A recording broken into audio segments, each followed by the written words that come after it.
Good morning, YouTubers. We, students of University Malaysia Police, has done a mini project called Fire Alarm System. So, these are our teammates, you can see. So now I'm going to explain what is our project. We have used DE2 board, Altera board, to perform our project. You know, our title is Fire Alarm System. So I'm going to demonstrate how does our project work.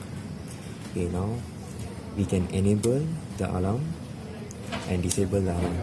Okay, so when it's enabled, you can see the alarm light blinks and is in standby mode. Okay, so now if you think there's a fire accident or anything, you can alert everybody by just pressing the alarm button.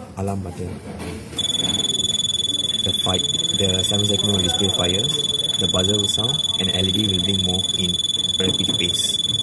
And that's our project. Thank you. Code will be added into the description.